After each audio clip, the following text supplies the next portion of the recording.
And basically I what never the got that. I hang never on, got that. ma'am.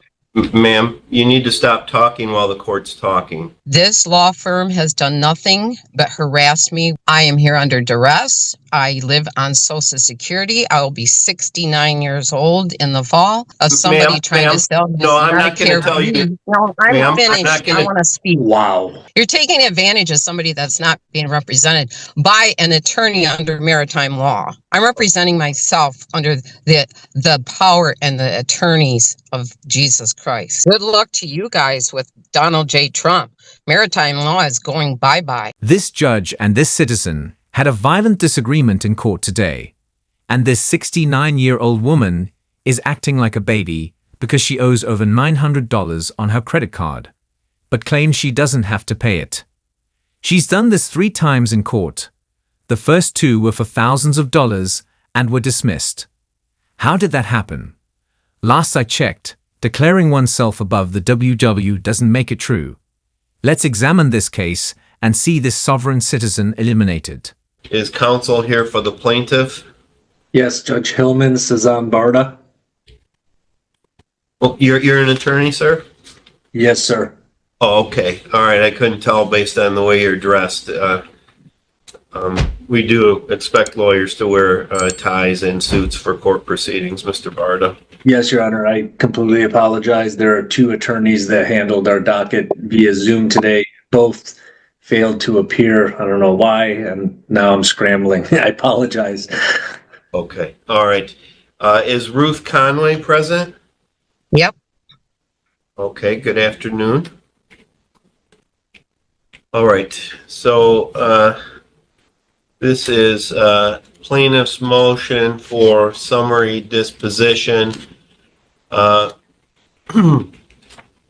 Ms. Conway, the plaintiff filed a request to have a judgment granted in this matter.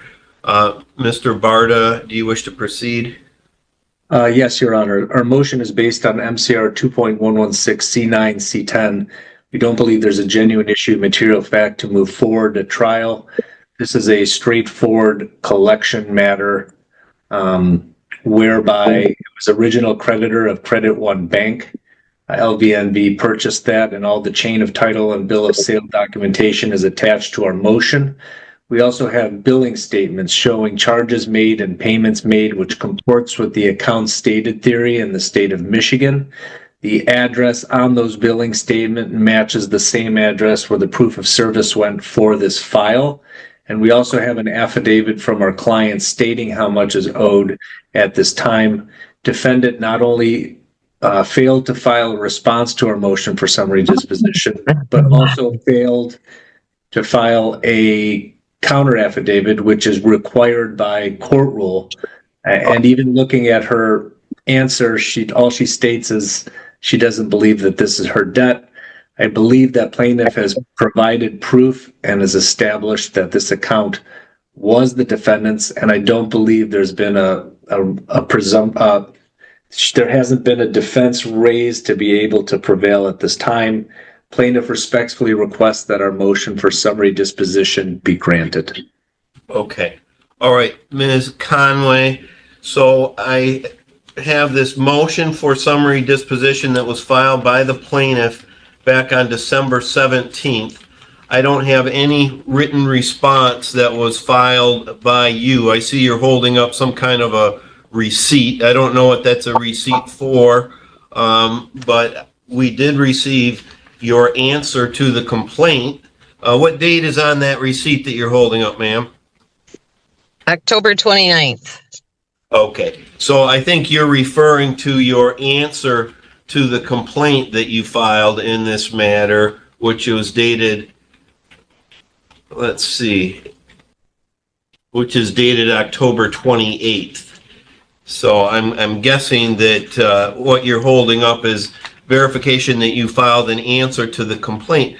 However, there was a motion for summary disposition, and basically I never got that.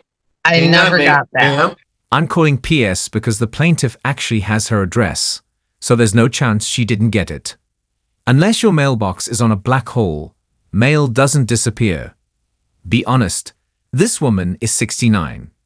Why not ignore legal notices like a spy in a movie? The law presumes that mail sent to your last known address is delivered. This is known as the mailbox rule. So unless she's out there stating the USPS has a special vendetta against her, I'm just not buying it. Ma'am, hang on. You need to listen while the court's talking, and then I'll give you an opportunity to talk afterwards.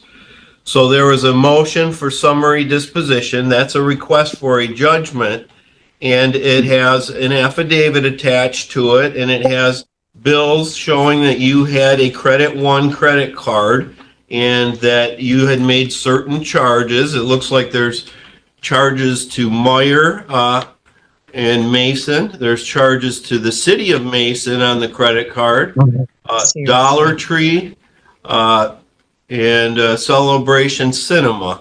And what the plaintiff has indicated is that that Credit One account was purchased by LVNV funding, the plaintiff in this case, and that based on the fact that you had used the credit card and you had made payments on the credit card under Michigan law, that's a cause of action for account stated, and you would have an obligation to file an affidavit indicating that those were not your charges and you did not have an account with Credit One, and you've not filed that. Is there anything you would like to tell the court, ma'am? This is the time for you to make your response. Okay, I'm making this statement. I am here under duress. I have formally put in a formal complaint to the Consumers Finance Protection Bureau. I don't know who LVNV Funding is. I have never heard of them in my entire life. This law firm has done nothing but harass me with document after document. I had 3 collection agencies approach me on this matter. I contacted the other 2, told them exactly the same thing I told this firm, but this firm has continued to harass me. I have made that formal complaint to the Consumers Finance Protection. Whether they protect me or a loaning institute is another story. I am here under duress. I live on Social Security. I will be 69 years old in the fall, and I do not have a job. I do not work. I have 14 grandchildren. I'm a mother of 5, and 2 of them are veterans of the United States military. I help with my 14 grandchildren. So I don't have a job. I will collect Social Security. Okay, let me ask you this. Did you have a credit card at Credit One? I do not ever recall having a credit card from any place. Oh, this woman's defense is really strong, truly persuasive stuff. She has children and grandchildren, and since she doesn't have a job, I guess that implies she doesn't have her own credit card. In this scenario, it makes sense because being unemployed doesn't inherently increase your financial responsibilities. She is plainly just living off of Social Security and her other credit cards. After all, credit card issuers don't care how you pay them back as long as you do it. However, this woman's defense is basically that she has a family, children, and grandchildren, but the judge is ready to go off on her in a few minutes, so I can't wait to see that. And especially, I would never have a credit card with a small amount of credit. In my past, whenever I had credit, it was a decent amount of money that I had on a credit card balance that I was allowed to borrow. I don't know. You tell me why I get a phone call every other day of somebody trying to sell me. No, I'm not going to tell you. No, I'm finished. I want to speak. Wow. That I get a phone call every other day. How do these people know I don't have Medicare B? How do they know that? I get harassed to buy Medicare B. I can't afford Medicare B. I live on Social Security. So how do I get them knowing I don't have it? You tell me. Okay. All right. Anything further, Mr. Barta? No, I would ask for our motion to be granted at this time, Your Honor. Okay. All right. Well, Ms. Conway, we do have rules in lawsuits in terms of what's necessary to get past a summary disposition motion. You would have been required to file an affidavit verifying that you never had any credit card with Credit One, and that you were not the person that used this credit card that was in your name and made out to your address. And Excuse so, me, but I was never asked. I was never asked by the court or received a document telling me I needed to do that. You're taking advantage of somebody that's not being represented by an attorney under maritime law. I'm representing myself under the power and the attorneys of Jesus Christ. okay, all right, thank you, ma'am. So a summary disposition is granted for the plaintiff, and I live on Social Security. I know federal law. ma'am, you need to stop talking while the court's talking. Mr. Barta, you can submit a judgment under the 7-day rule with the court. That's all for the record. Good luck, ma'am. Thank you, Your Honor. Good luck to you guys with Donald J. Trump. Maritime law is going bye-bye. You're going to have to all relearn constitutional law, thanks to MEGA and us anons. Well, who took an unexpected turn, some people really have a victim complex. And this woman is the ideal example of who she won't pay what she owes. She tries with play the victim to the judge.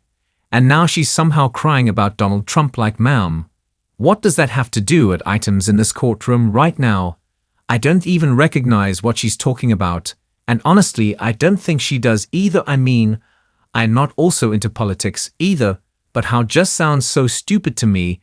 The law isn't some pick and choose thing where you just get to ignore it because you don't like your situation, whether you agree with it or not. That laws exist, and she's still responsible for what she owes. Trying to derail the entire case at some random political rant is not going to change that. At the end of the day, the law is the law. It doesn't care about excuses, distractions, or whomever is trending in the news. If you take out a credit card, use it, and don't pay it back, this is a violate of contract, simple as that.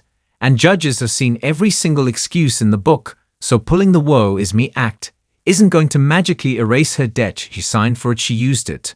And now she has to face the consequences. That's just how contracts work.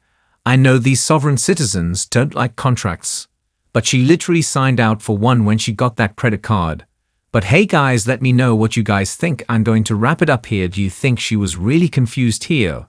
Or was she just playing the victim here? Form sure to like and subscribe if you guys want more content like this. And let me know in the comments what you guys thought about this court hearing. I appreciate you guys for watching. Take care.